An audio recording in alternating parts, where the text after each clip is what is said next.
بسم اللہ الرحمن الرحیم۔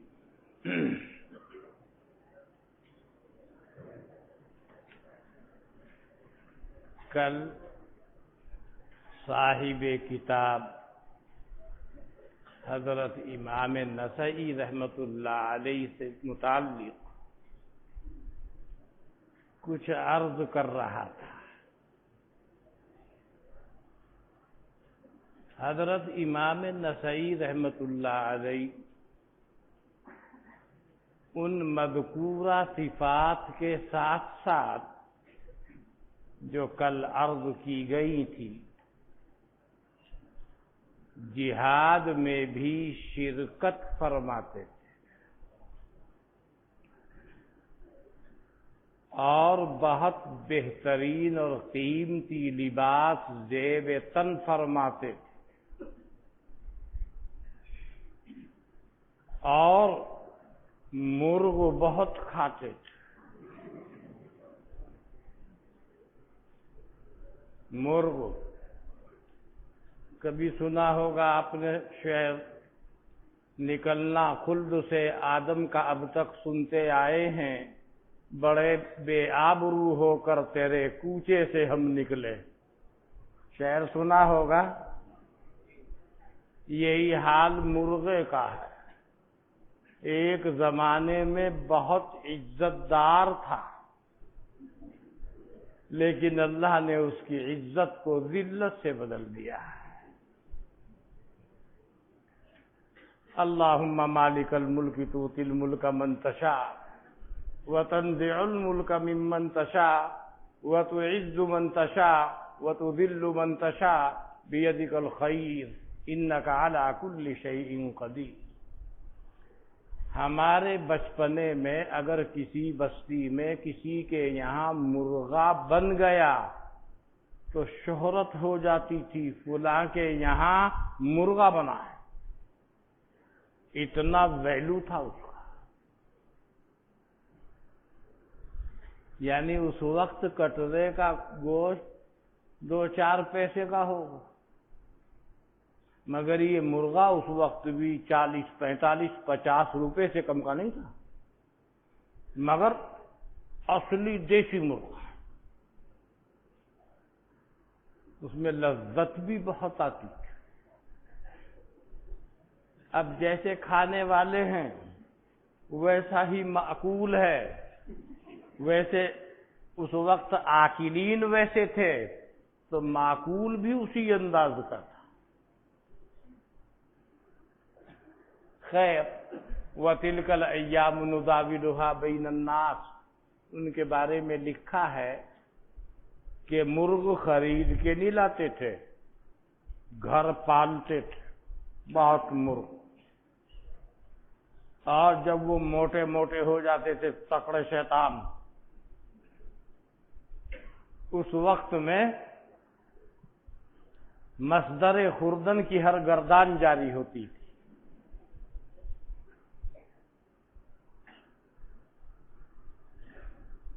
جب مرغ کھاتے تھے تو اس کا اثر مرتب بھی سامنے تھا۔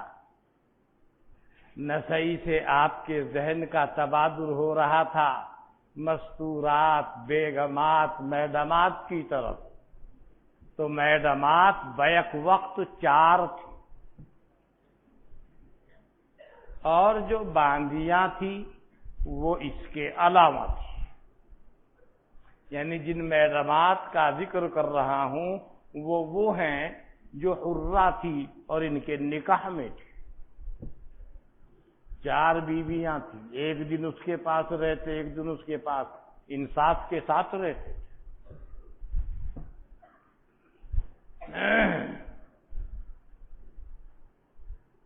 بعض دفعہ آپ دیکھیں گے کسی کتاب میں رواہ النسائی، اب آپ نے اس باب کو تلاش کر کے نسائی شریف میں حدیث دیکھی، مگر وہ آپ کو نہیں مل رہی ہے۔ وجہ اس کی یہ ہے کہ اس کتاب کے علاوہ اور بھی ان کی کتابیں ہیں نا۔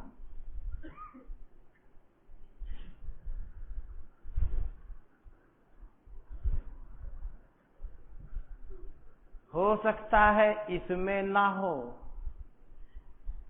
وہ ایک نسائی شریف اور ہے،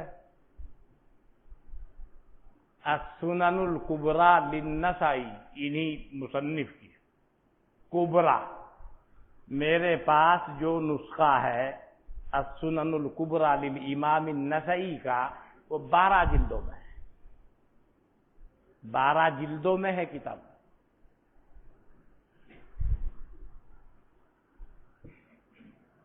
تو ہو سکتا ہے وہ حوالہ دے رہا ہے امام نسائی کی سنن کا، وہ بھی سنن ہے، یہ بھی سنن ہے، لیکن یہ صغریٰ ہے،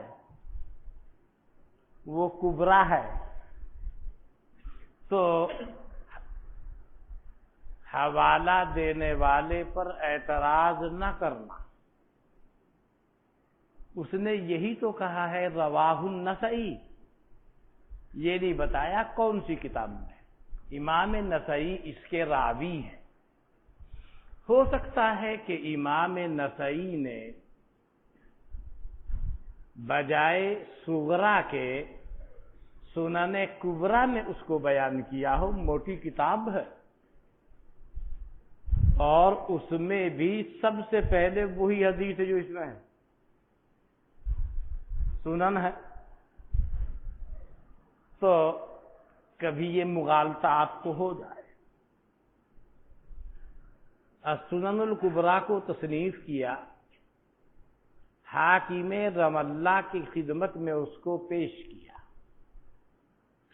السنن الکبریٰ۔ انہوں نے پوچھا کہ اس میں جتنی احادیث ہیں سب کی سب صحاح ہیں؟ امام نسائی نے فرمایا نہیں۔ تو انہوں نے درخواست کی مجھے ایسی کتاب چاہیے جو صحاح کا مجموعہ ہو۔ تو پھر امام نسائی نے یہ لکھی سنن الصغریٰ۔ ویسے حوالہ دینے والے کو یہ وضاحت کر دینی چاہیے رواہ النسائی فی السنن الصغریٰ، رواہ النسائی فی السنن الکبریٰ، رواہ النسائی فی کتاب الضعفاء، رواہ النسائی فی الخصائص، تاکہ ڈھونڈنے والا آسانی سے اس تک پہنچ سکے۔ وہ بھی دیکھنے کی کتاب ہے، اور مشہور ہے سنن النسائی کے نام سے، وہ بھی سنن النسائی کے نام سے ہے، لیکن الکبریٰ لکھا ہوا ہے۔ اس کا اصل نام ہے مجتبیٰ، مجتبیٰ بمعنی مصطفیٰ، ایک ہی معنی ہے، اجتباء اصطفاء، ایک ہی معنی ہے۔ مجتبیٰ منتخب شدہ، انتخاب شدہ، چنیدہ، جس کو مال میں سے بہترین مال سمجھ کے منتخب کر لیا گیا، وہ ہے مجتبیٰ، المجتبیٰ۔ بعض لوگوں کے یہاں تلفظ ایسے بھی ہے لیکن وہ مشہور نہیں ہے، المجتنی، المجتنی تحریر اسی انداز کی ہے، تھوڑا سا فرق پڑ رہا ہے، کئی نقطے اوپر نیچے ہو رہے ہیں، اوپر نیچے کا فرق ہے، فوق و سفل کا فرق ہے۔ مجتنی ایک حرف کا فرق آ رہا ہے، ایک جگہ با ہے ایک جگہ نون۔ جنیون کے معنی بھی چننے کے ہیں، پھل توڑنا، پھل توڑ کے اکٹھے کرنا، تو چنا گیا وہی معنی ہے۔ تو یہ ہے اصل نام، مگر مشہور نہیں ہے اس نام سے، نام تو وہ ہے۔ زبانوں پر کیا ہے؟ نسائی شریف، طحاوی شریف، ایسے ہی تو ہے۔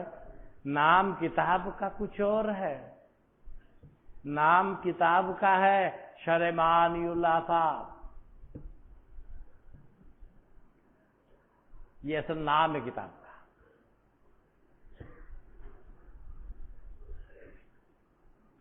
علامہ بدر الدین عینی نے بھی اس کی شرح کی ہے، نخب الافکار کے نام سے، ضخیم کتاب ہے۔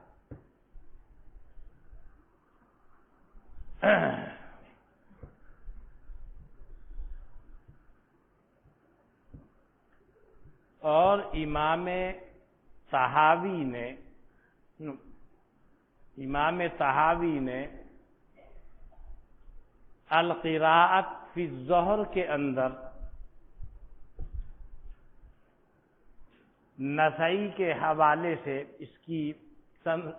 اس کے واسطے سے روایت کو بیان کیا ہے شرح معانی الآثار یعنی طحاوی شریف میں، اور شرح مشکل الآثار وہ بھی ان کی کتاب ہے۔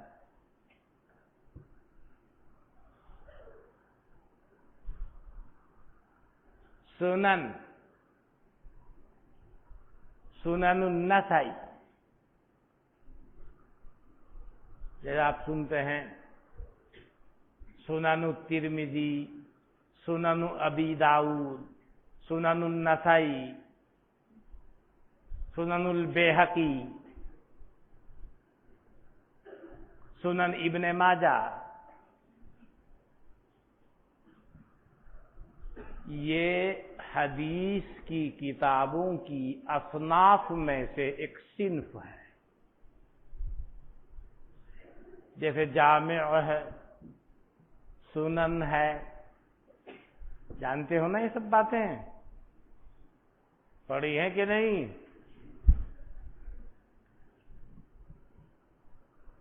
جامع ان کتب حدیث کو کہا جاتا ہے، وہ قسم ہے جس میں حدیث کی تمام انواع مذکور، تمام احادیث نہیں، حدیث کی تمام انواع۔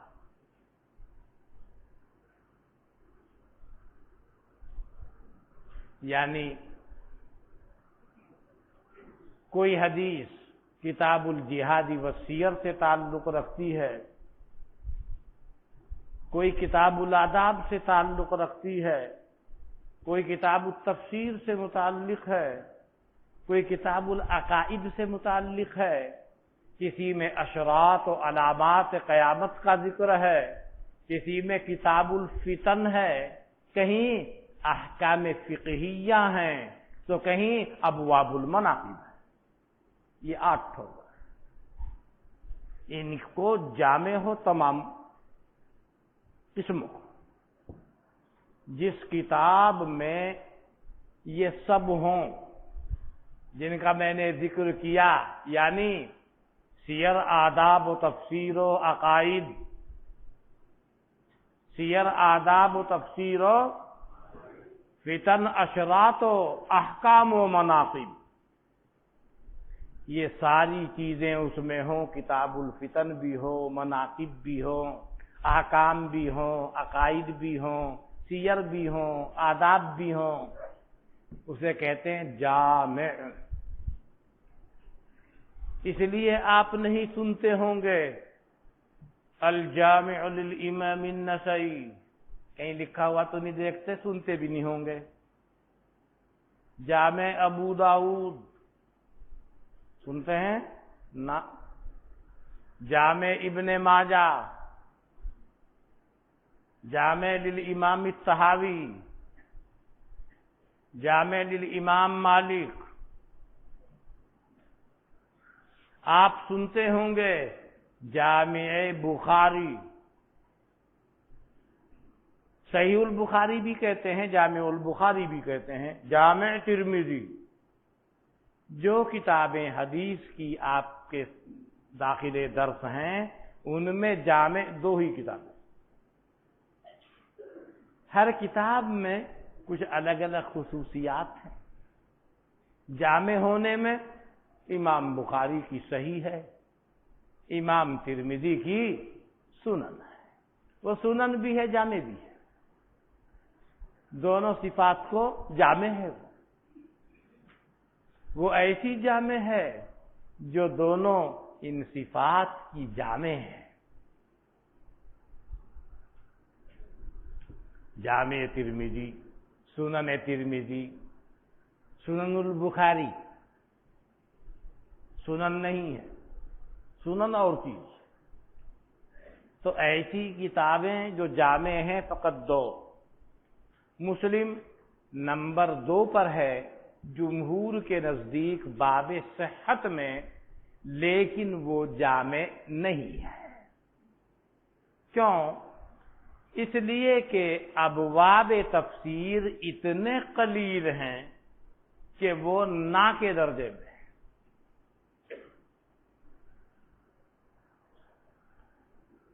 ان کتابوں میں ہے، بخاری کے اندر بھی ہے، ترمذی کے اندر بھی، دونوں کتابیں جامع ہیں۔ بات سمجھ میں آئی؟ کچھ کتابیں ہیں سنن۔ سنن، اب آپ سوچیں گے تو ساری کتابیں سنن ہیں، سب میں تو حدیثیں ہیں۔ سنن سنت کی جمع ہے۔ آپ نے پڑھا ہوگا گزشتہ سال کسی کتاب میں کہ ان الاحادیث کلھا نصب عینیہ، گویا کہ تمام احادیث اس کی نگاہوں کے سامنے ہے۔ پڑھا تھا نا کسی کتاب میں؟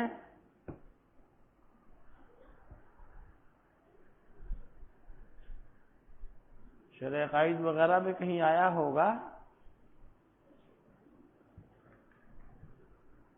کأن الاحادیث کلھا نصب عینیہ، اس کی دونوں آنکھوں کے سامنے تمام ذخیرہ احادیث موجود، ایسے بول رہا ہے۔ تو بھائی سب میں احادیث ہیں، ساری ہی سنن ہیں، مگر محدثین کی اصطلاح میں جن کتابوں کو سنن کہتے ہیں وہ کتابیں وہ ہیں جس میں احادیث بیان کی جاتی ہیں ابواب فقہیہ کی ترتیب کے لحاظ سے، وہ کتابیں سنن کہلاتی۔ اس میں امام ترمذی کی جامع وہ سنن بھی ہے، جامع بھی ہے، ابواب فقہیہ کی ترتیب کا خیال بھی رکھا ہے۔ سنن ابو داؤد ہے، سنن نسائی ہے، سنن ابن ماجہ ہے، امام بیہقی کی سنن ہے۔ جو اس ترتیب سے چلے گا اس کو سنن کہتے ہیں۔ ترتیب بدل گئی، موضوع بدل گیا تو کچھ اور ہو جائے گا۔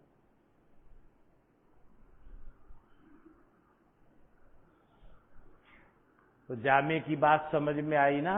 اور بھی اس کی بہت ساری قسمیں ہیں، اس میں سے معجم بھی ہے، مسند بھی ہے۔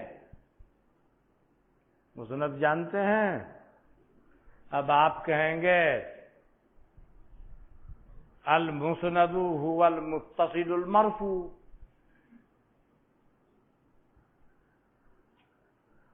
وہ تو حدیث مسند کی یہ تعریف ہے۔ جس کتاب کو مسند کہا جاتا ہے اس کی تعریف نہیں۔ یہ تعریف جو آئی تعریف صحیح ہے، مگر وہ حدیث مسند کی تعریف ہے۔ جو کتاب مسند کہلاتی ہے اس کی تعریف نہیں ہے۔ مسند حدیث کی ان کتابوں کو کہا جاتا ہے جس میں الگ الگ صحابہ کی مرویات کو پیش کیا جاوے، پہلے ابو بکر صدیق کی روایات، پھر ان کی، پھر ان کی، پھر ان کی، پھر کسی نے حروف ابجد کے لحاظ سے ترتیب دی ہے اور کسی نے سابق الاسلام ہونے کے اعتبار سے اور کسی نے ان کے مراتب اور دیگر خصوصیات کے اعتبار سے اس میں طریقے مختلف لوگوں کے رہیں.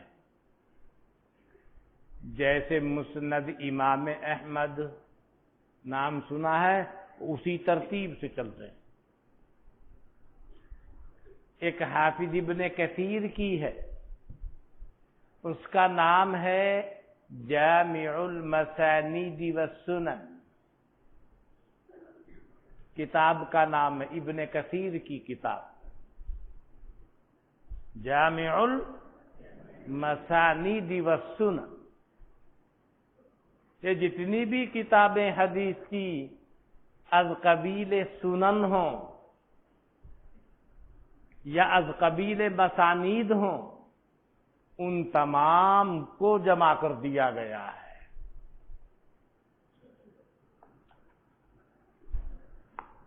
اس کو کہیں گے کتاب مسند جامع المسانید والسنن. هل بین الحدیث والسنت فرق ام لا؟ اور بات سمجھ میں آوے کہ نہ آوے, ہر ملا جی کے پیٹ میں یہ درد رہتا کہ یہ ہونا چاہیے, پتہ نہیں کیا بات ہے. لا اعلم لماذا الطلاب يتوجهون إلى هذا السؤال ما هو الفرق بين السنة والحديث؟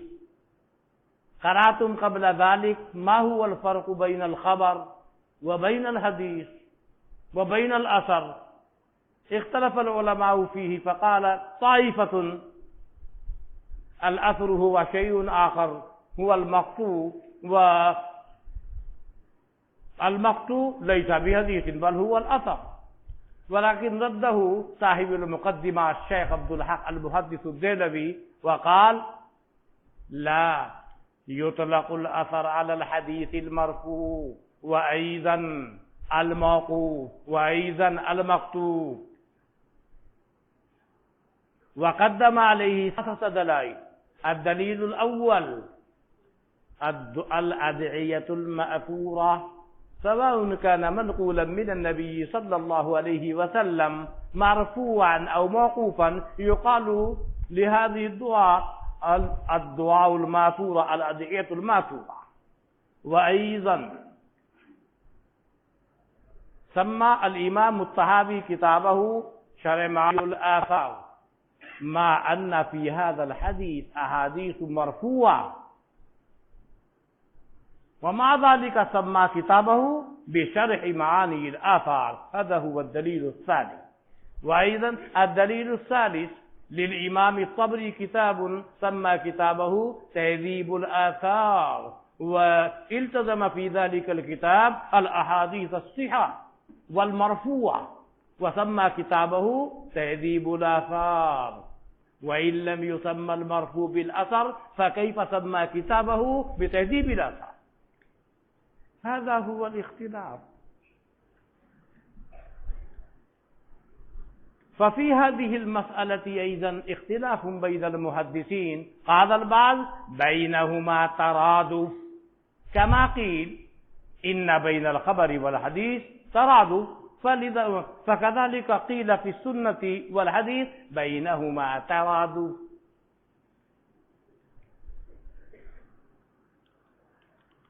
وقال البعض من المحدثين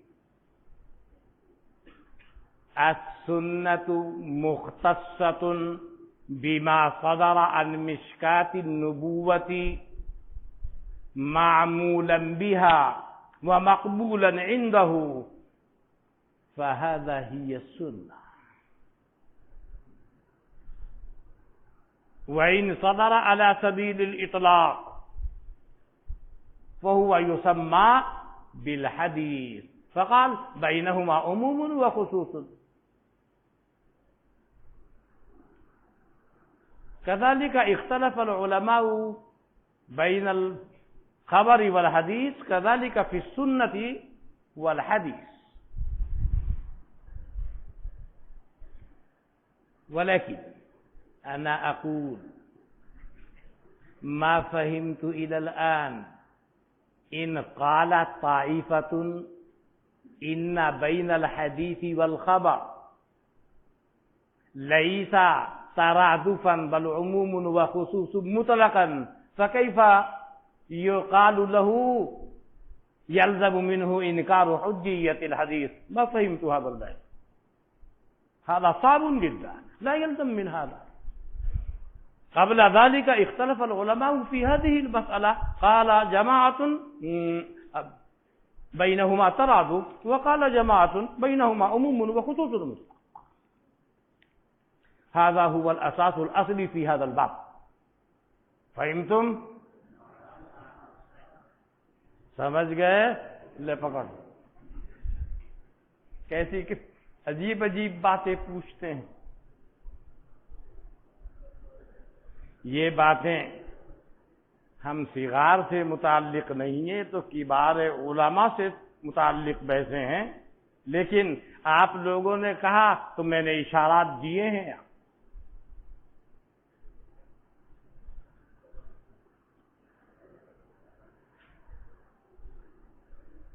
حضرت الاستاذ موطا مالک کو اس کے صحیح ہونے کے باوجود سیاہ ستہ میں شمار کیوں نہیں کیا گیا؟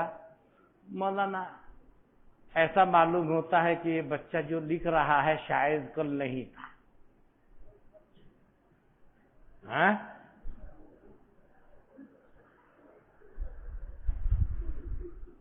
میں نے کچھ وہ اس میں 17 تو حدیثیں کل ہیں، اس میں سب ملا کر، سب کچھ ملا کر پورا مال مسالہ 1700 ہے.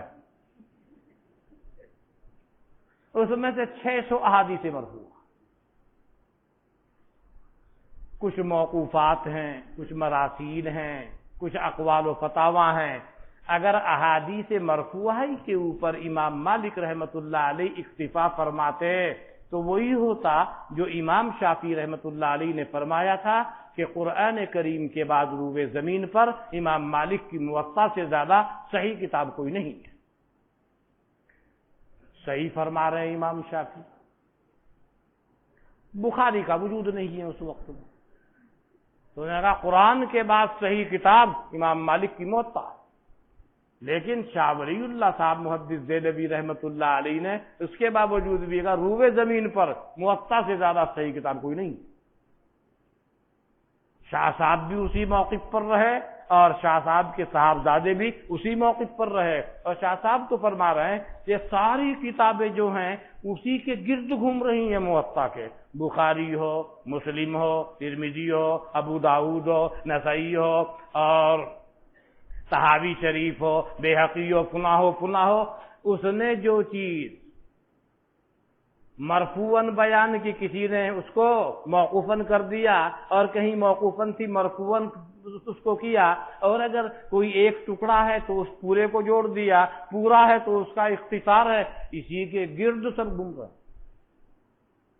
ان سب کو راستہ بتانے والا کون؟ امام مالک. امام مالک کی موطا، وہیں سے راستہ آسان ہوا.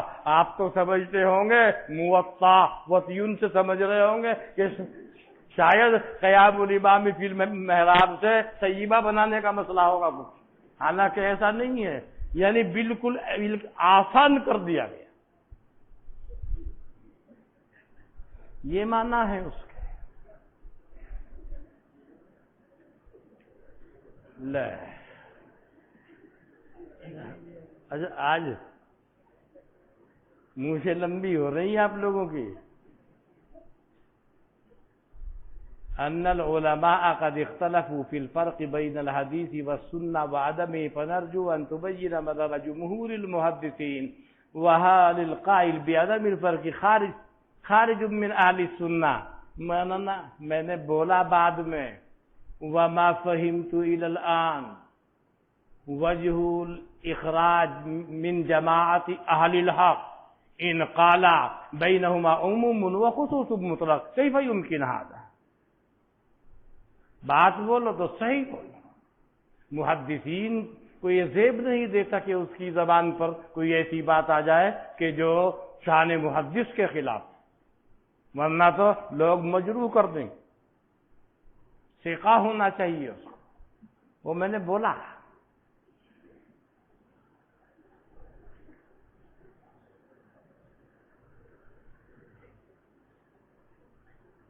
لماذا ضعف النسائی ابا حنیفہ فی کتابہ الضعفاء. اچھا مطلب مجھے بڑی لمبی لمبی کر کے آئے ہیں آج.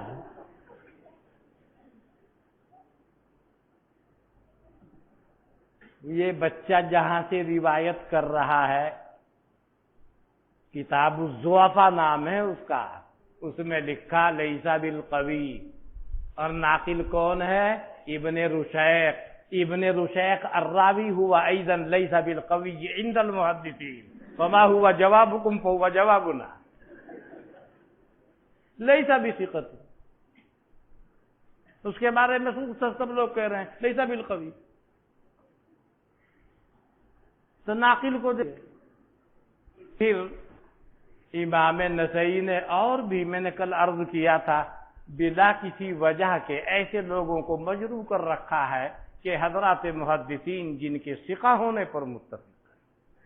میں نے کل کہا تھا متشدد ہیں, اس کو میں نے کہا تھا صاف گو تھے بہت زیادہ, اسی صاف گوئی کے نتیجے میں شہادت کا مرتبہ ملا ہے.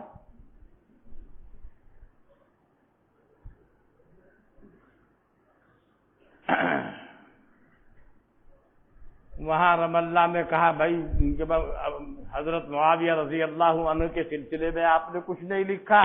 انہوں نے کہا اس کے لا اشبہ اللہ بتنا کے علاوہ کچھ نہیں, بس سب نے کہا کہ شیعہ شیعہ اور بس حلیہ خراب.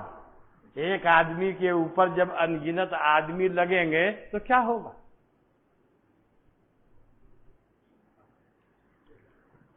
بعض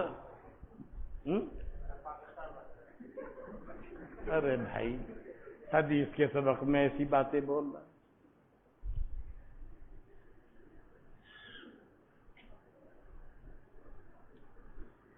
بعض بات یہ جیسے ہمارے ترجمان صاحب ہیں, بیچارہ سیدھا سادہ آدمی, بہت صاف گو ہے. اجازت لے کے گھر والوں سے پڑھنے گیا. اس زمانے میں عام طور سے مدرسے تو نہیں ہوتے تھے, انفرادی اساتذہ سے پڑھا کرتے تھے لوگ. پڑھ کے فارغ ہو کے واپس ہوا, پیدل کے راستے تھے, پیدل چلتے تھے. تو ایک گاؤں میں بستی میں پہنچا, جمعے کا دن تھا, تو ایک پیر مغاں صاحب وہاں بیان فرما رہے ہیں اور وہ ساری باتیں غلط بول رہے ہیں. اب یہ بیچارہ نیا نیا عالم, حق گوئی کا شوق, جو کہا یہ غلط ہے, یہ تو حدیث کے خلاف ہے, اس نے اشارہ کیا ہوا من ہؤلاء, انہی میں سے ہے.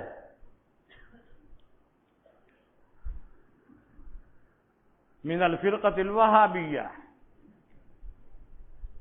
بس یہ سننا تھا تمام لوگ, سب کے سب بیچارے کے اوپر پل پڑے. ذرا سی دیر میں وہ حلیہ خراب ہوا, کرتا ورتا سب پھٹ گیا, پاجامہ بھی پھٹ گیا, اور زخمی اور لہولہان. بہت ہی مشکلوں کے ساتھ جان بچا کر بیچارہ وہاں سے نکلا, چلا, پھر گھر پہنچا. ابا سے ملاقات ہوئی, بھئی یہ کیا سب ہو رہا ہے, یہ وضاحت کیوں خراب ہو رہی ہے؟ اس نے کہا کہ عالم بن گیا. عالم تو بن کے آیا, یہ کیا ہو رہا ہے؟ کہ ایسے ایسے ہو گیا تھا راستے میں, کا ٹھہرنے کی اجازت نہیں, واپس جاؤ. واپس بھیجا کہ استاد سے کہو آپ نے علم سکھا دیا, حکمت نہیں سکھائی, مجھے حکمت بھی سکھاؤ. یہ بیچارہ پھر جوں کا توں واپس. استاد نے کہا بھائی کیا بات ہے؟ کہ جی ابا نے ٹھہرنے نہیں دیا. یوں کہ بھئی علم تو نے پڑھ لیا, حکمت بھی سیکھ گیا. حکمت کا مطلب وہ نہیں جس کو جو آپ کے ذہن میں آ رہی ہے وہ ڈاکٹری, وہ نہیں, یعنی وہی مصلحت. تو حکمت بھی سکھائی استاد نے. جب سکھا دی کہ بھائی ٹھیک ہے پورا ہو گیا, تو ٹھیک. چل دیا پھر اتفاق سے پھر جمعے کا دن اسی بستی میں کو گزر، راستے میں وہ پڑتی تھی، دیکھا پیر صاحب پھر بیان فرما رہے ہیں۔ اب کے ترجمان صاحب جا کے سامنے بیٹھ گئے اور پہلے تو جھومنا شروع کیا۔ پیر صاحب نے سوچا کہ اس نوجوان بچے پر ہمارے واعظ کا اثر بہت زیادہ ہو رہا ہے، اور زور زور سے بولنا شروع کیا۔ اس نے رونا شروع کیا، آنکھوں میں آنسو آ گئے۔ پیر صاحب کی نگاہ پڑی کہ بھائی نوجوان سامع پر بہت ہی اثر ہے، بہت ہی نیک، کوئی بڑا متدین ہے، کوئی ولی کامل ہے، ابھی ٹپک کے آیا ہے شاید آسمان سے، اور اپنی تقریر زوردار طریقے سے کی، یہاں تک کہ اس نے زور زور سے چلانا رونا شروع کر۔ جب بہت رونا شروع کیا پیر صاحب نیچے اترے کہ بیٹے کیا بات ہے، کیوں رو رہا ہے؟ اس نے اور زیادہ رونا شروع کر دی۔ ارے بیٹے تو بتا تو صحیح کیا بات ہے؟ بہت دیر تک تو وہ بول نہیں رہا، اپنی رونے کی آواز کو بڑھائے جا رہا ہے۔ جب بہت اصرار کیا، بس کہا حضور بس ایک ہی تمنا اور درخواست۔ اس نے کہا بیٹے تو چپ ہو جا اور بتا کیا تیری تمنا ہے، تیری تمنا پوری کی جائے۔ اس نے کہا بس حضور ایک ہی تمنا ہے کہ ریش مبارک کا ایک منہ مبارک مجھ کو نصیب ہو جائے، قبر میں رکھوا لوں گا، میری مغفرت کا سامان ہو جائے۔ پیر صاحب نے فوراً کہا بیٹے تو چپ ہو جا، تیری تمنا ضرور پوری ہوگی، اور اپنی ریش مبارک سے ایک منہ مبارک اکھاڑ کر ترجمان صاحب کو دے دیا، لے بیٹے۔ اب لوگ سب پریشان، اس منطق کو نہیں سمجھ پا رہا۔ ترجمان صاحب کیا دیکھ رہے ہو؟ جس کے پاس حضور پیر صاحب کا منہ مبارک ہوگا سیدھا جنت میں، بے حساب کتاب۔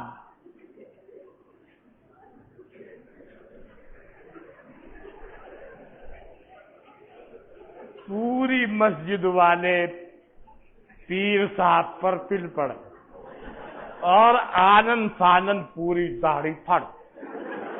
پیر صاحب چلا رہے ہیں، کوئی نہیں سن رہا، لیکن بہت سارے لوگ رہ گئے، داڑھی ختم ہو چکی، وہ پریشان۔ ترجمان صاحب فرماتے ہیں بے وقوفو، ہمارے حضرت پیر صاحب کی جو تقدیری داڑھی ہے، منہ زیر ناف، اس کے تقدس اور اس کے تبرک کا بھی یہی حکم ہے۔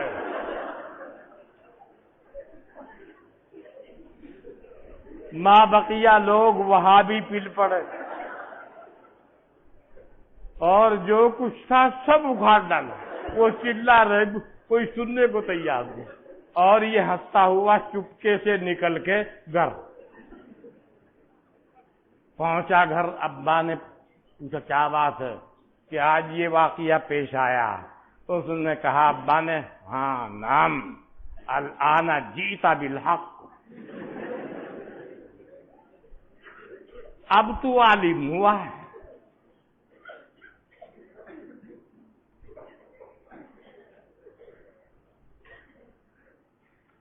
تو حضرت امام نسائی رحمت اللہ علیہ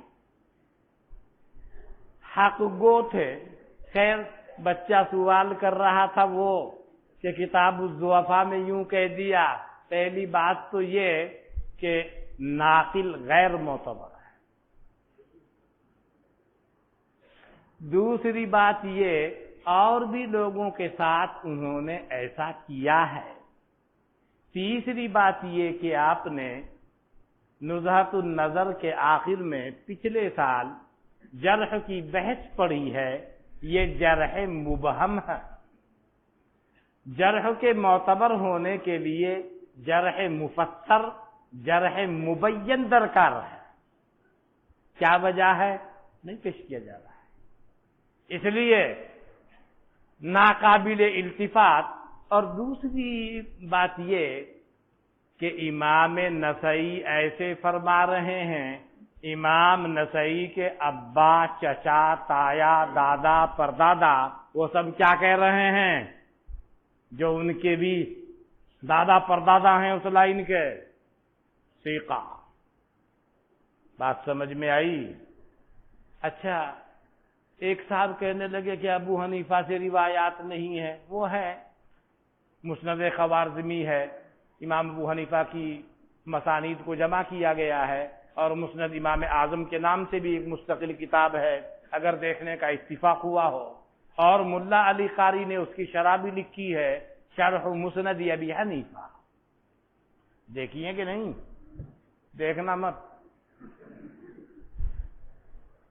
بس تقدیرات ہی کے چکر میں رہنا کہ جو امور تقدیریہ ہیں، تقدیری امور، وہ انہی کو دیکھیں، تحقیقی کو نہیں۔ خیر، اس سے قطع نظر کرتے ہوئے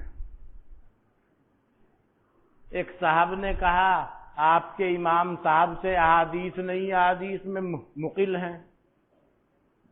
میں نے کہا آپ کو مغالطہ لگ رہا ہے، امام ابو حنیفہ سے زیادہ روایات کسی امام کی ہے ہی نہیں، کون سی کتاب میں ان کی روایات؟ یہ آپ کے اصول حدیث کی کتابوں میں روایت بالمعنی بالاتفاق جائز ہے نا؟ روایت بالمعنی جائز ہے نا؟ اور روایت بالمعنی کو آپ جانتے ہیں، اس کے لیے شرطیں کیا ہیں؟ اسالیب اور مراد اور فنا فنا اور خواص اور تراکیب سب سے واقف ہو، وہ تو صاحب زبان ہیں۔ یہ جو کتابیں ہیں کتب فقہ حنفیہ کی، جو اتنے سارے مسائل سے لبریز ہیں، یہ سب کیا ہیں؟ یہ روایت بالمعنی ہے، سب وہی تو ہیں جو احادیث سے مستنبط ہیں۔ آپ کہتے ہیں روایت نہیں، اتنی ساری روایات ہیں، گنتے گنتے تھک جاؤ۔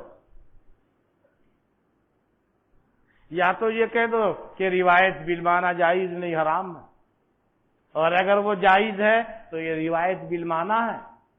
اب لا، کون سا محدث ہے ایسا کہ بھائی یہ لوگ جو ہیں حنفی لوگ ہر معاملے میں منطق کو ہی اڑا دیں، جہاں بھی دیکھو منطق اڑا۔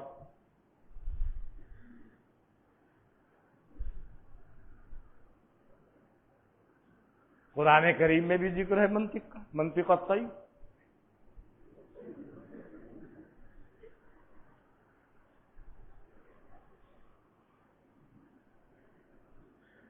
بہرحال یہ بیچ میں پرچے آئے، میں گفتگو کر رہا تھا جامع المسانید والسنن، یہ کئی سارے پرچے آئے، بعض کی منہ سے لمبی ہو گئی، انہوں نے تاؤ دینا شروع کر دیا، ہوتا ہے، خارج ہوتی ہے منچوں میں، جب لمبی ہو جاتی ہے خارج ہوتی ہے۔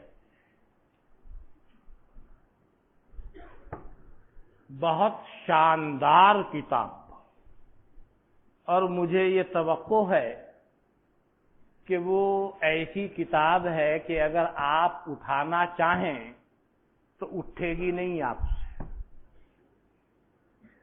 بخاری شریف کو تو اٹھا لیتے ہو نا آپ، مسلم شریف کو اٹھاتے ہیں، لیکن جامع المسانید والسنن وہ اٹھے گی نہیں آپ سے۔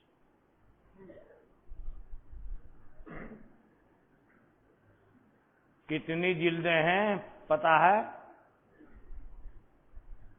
بخاری شریف کی جو جلدیں ہیں نا، اس سے موٹی موٹی 38 جلدیں ہیں.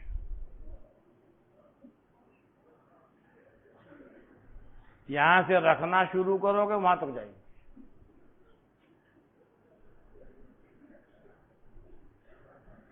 اگر موٹی ایک جلد میں 2 کلو وزن ہوا تو 1 کوئنٹل کے آس پاس ہو گیا. اب 1 کوئنٹل وزن رکھ دیا جاوے اگر آپ کے سر پر، تو میرے خیال میں پوری دن کی بٹی ختم ہو جائے گی، لیکن پائجامہ صاف نہیں ہو سکے گا.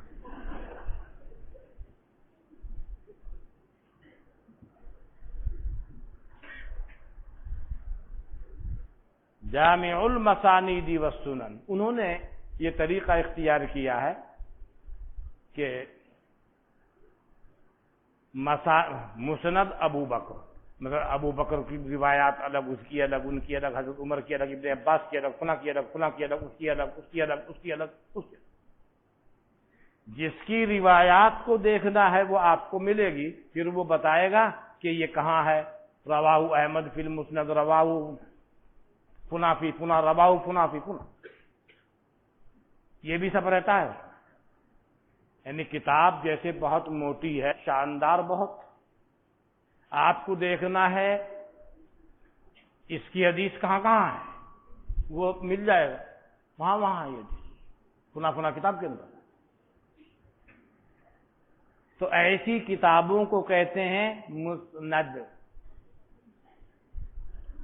تو جامع کا ذکر آیا، سنن کا آیا، اور کس کا آیا؟ مسند. ایک محدث صحابہ کی مسانید کو نہیں، صحابہ کی روایات کو نہیں، ان کی ترتیب کے حساب سے نہیں، اس کے اساتذہ، اس کے شیوخ ہیں، اس کے مشائخ ہیں، اپنے مشائخ کی روایات الگ الگ پیش کرتا ہے.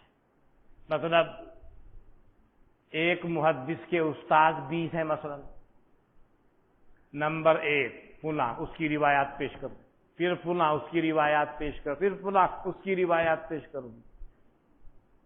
جیسے امام طبرانی کی معاجم ثلاثہ. معاجم ثلاثہ یہ کسی کتاب کا نام نہیں ہے، 3 معجم. معجم یہ کتاب کا نام. المعجم الکبیر للطبرانی،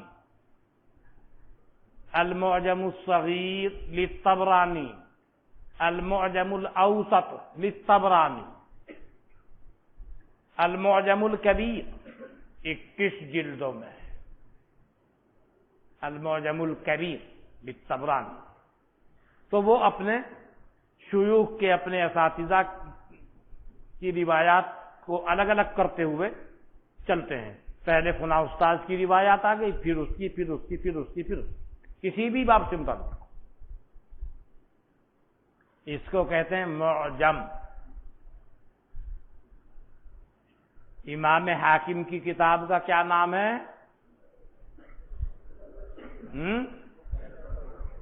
مستدرک. وہ بھی ایک صنف ہے اصناف کتب حدیث میں. کس کو کہتے ہیں مستدرک؟ دیکھا یہ حدیث ہے، بخاری اور مسلم میں نہیں ہے، حالانکہ بخاری کی شرطوں کو اس کے رجال پورا کر رہے ہیں.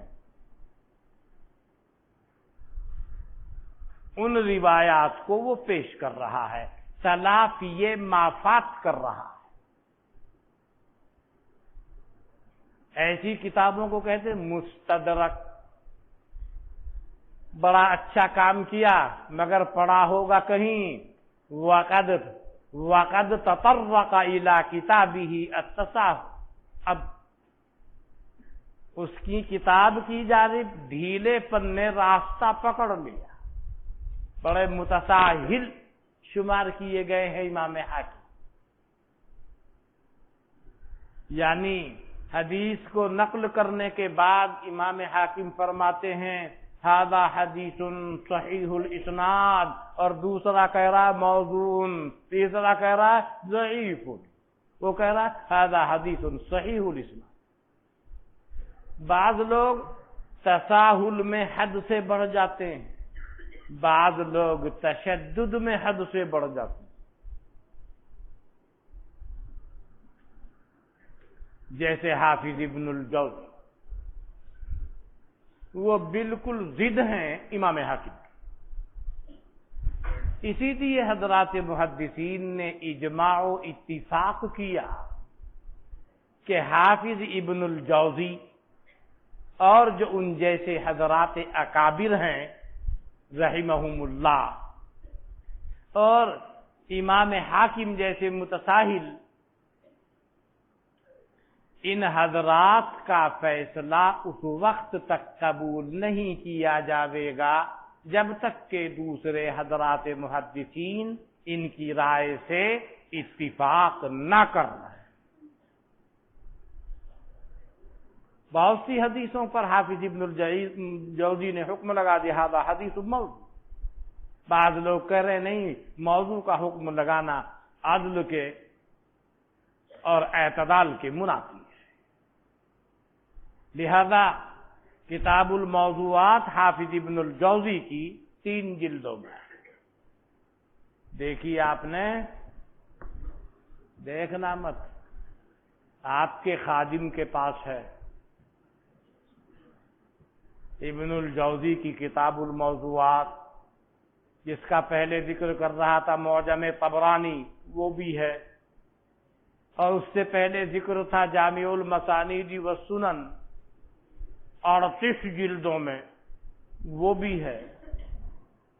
کوئی حدیث اس سے چوک کر نہیں جائے، ملے گی اسے۔ کسی صحابی سے منقول ہے نا تو حدیث ملے گی، پھر وہ بتائے گا یہ حدیث کون سی کتاب میں ہے۔ بہرحال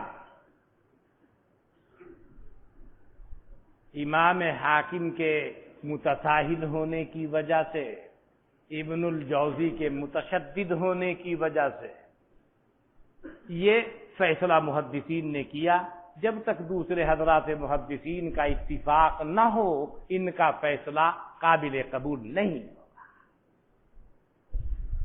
اس سلسلے میں بہت ہی معتدل المزاج، منصف طبیعت، انصاف والا مصنف ہے، جو اعتدال کا راستہ اختیار کرتے ہوئے چلتا ہے، اور اس کی کتاب بھی یقیناً آپ نے دیکھی ہوگی، اس کو کہتے ہیں ملا علی قاری۔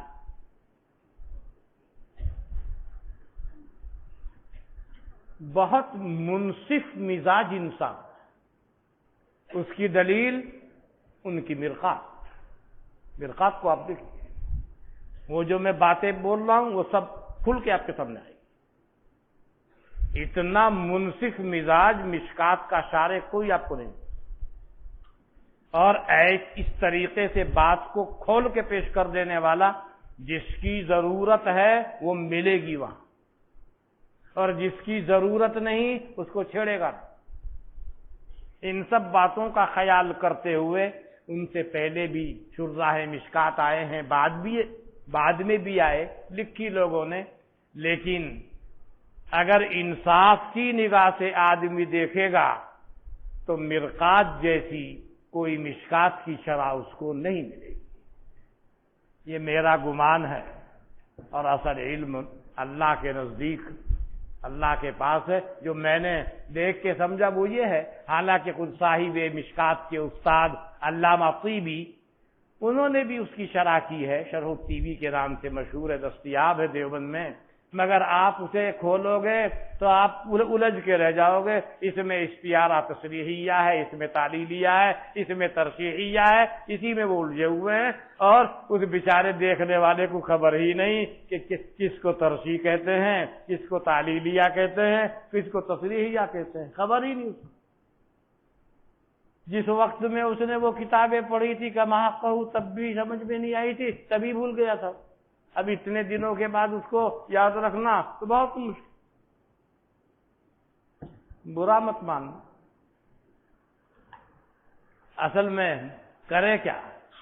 کچھ فنون ایسے ہیں کہ جو پختگی تک نہیں پہنچ پائے۔ عبد القاہر جرجانی آ جاوے آپ کے پاس، علامہ زبخشری آ جائے، بھائی وہ بتا دے گا قرآن کریم کی اس آیت میں اس کلمے میں فلاں وہ ہے اور فلاں یہ ہے، اس میں استعارہ بالکنایہ ہے، اور یہ کیا ہر آدمی اس کا تعین کر سکے گا؟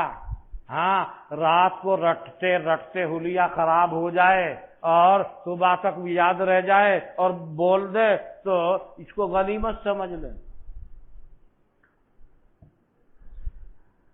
فن میں پختگی ہے، کچاوٹ ہے،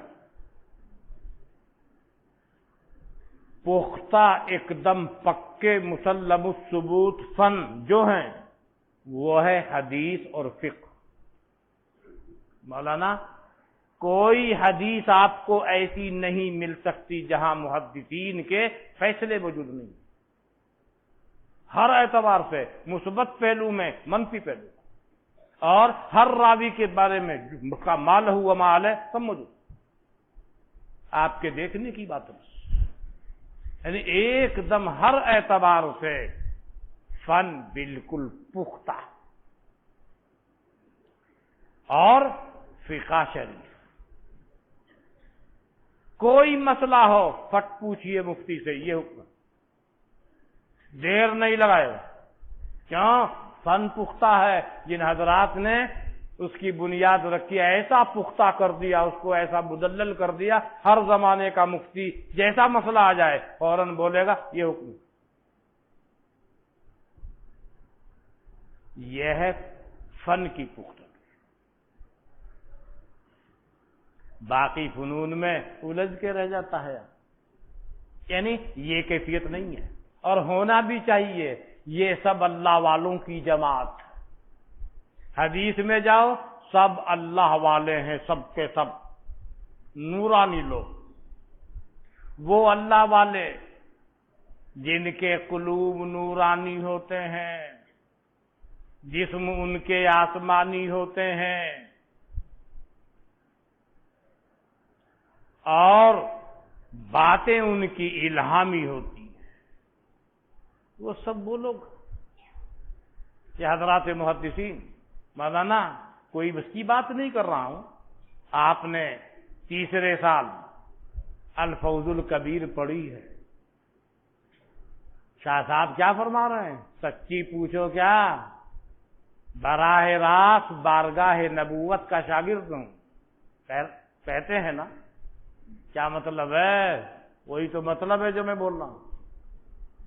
کیا آپ کو یہ توقع ہے کہ اتنا بڑا آدمی فرضی باتیں کرے گا؟ فرضی بات لکھے گا کتاب میں؟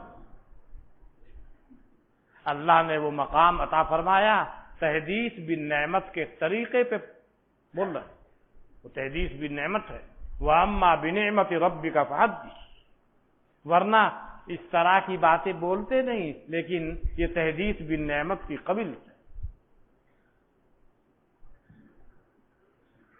یہ حضرات محدثین، حضرات فقہا، جب آپ غور کریں پوری امت کے اندر حکمائے امت جو آپ کو ملیں گے، اور جو حکیم اور حکما کہلانے کے مستحق ہیں، وہ محدثین اور حضرات فقہا، ان کے پاس ہے حکمت۔ اور جس کو آپ کہتے ہیں حکما، اصل میں کچھ قلب مکانی ہو گیا ہے، وہ اصل حماقہ ہے، وہ ساری باتیں جو الٹی ہیں، خلاف عقل ہے، وہ ہے فلاں، وہ سب وہ باتیں کرتے۔ اس لیے میں تو اپنی کتابوں میں ان کو تو میں کہتا ہوں خلافا للحماقہ، اہل سنت والجماعت یہ فرماتے ہیں خلافا للحماقہ، حکما نہیں کہتا ہوں، حکما تو یہ لوگ۔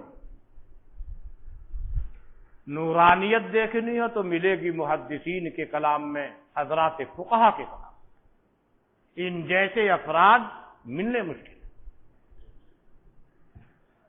خیر بہرحال میں کہہ رہا تھا، ملا علی قاری اس کی مرقات کا جواب نہیں، اس نے موضوعات کے موضوع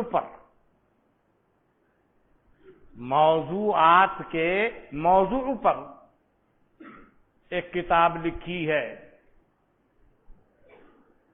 موضوعات کبیر نام ہے اس کا،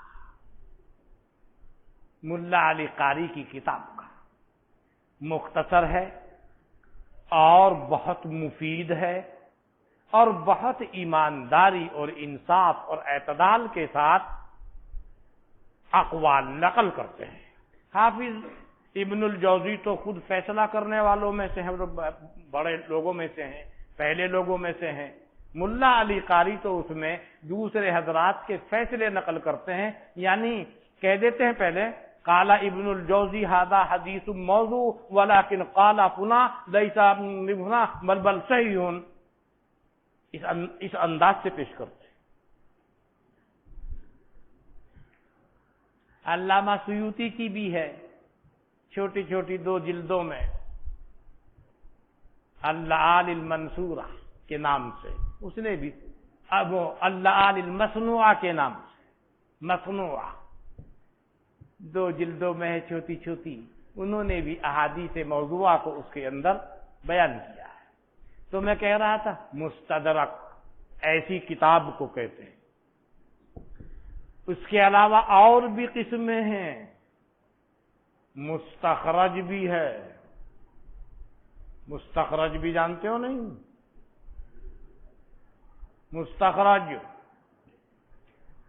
مستخرج کا مطلب ہے لے امام بخاری، تو نے یہ حدیث اپنی سند سے پیش کی ہے نا، میں اپنی سند سے پیش کر رہا ہوں اور تیرا کوئی راوی بیچ میں نہیں آیا، اس کا نام ہے مستخرج۔ جیسے مستخرج ابو عوانہ۔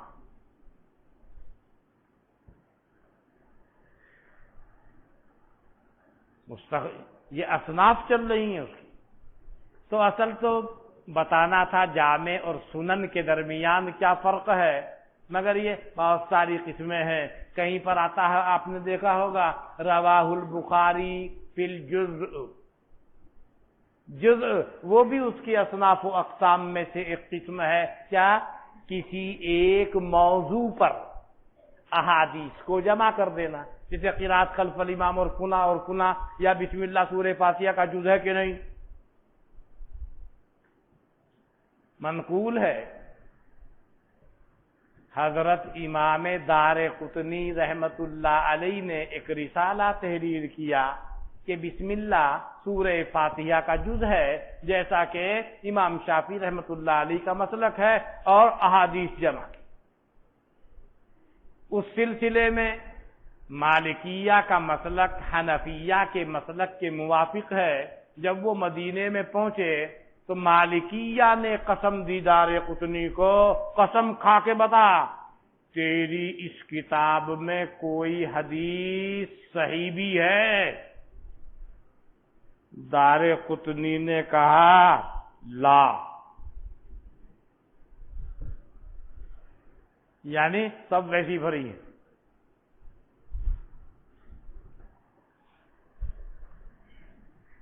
بہرحال آپ لوگ گھڑی کی طرف دیکھنے لگے، ٹھیک ہے، کل اگر کوئی اور معنی پیش نہ آیا، ہو سکتا ہے کتاب کا آغاز ہو جائے، اور اگر آپ چاہیں گے تو ما بقیہ اصناف کے متعلق میں عرض کر دوں، لعل اللہ یحدث بعد ذلک امرا۔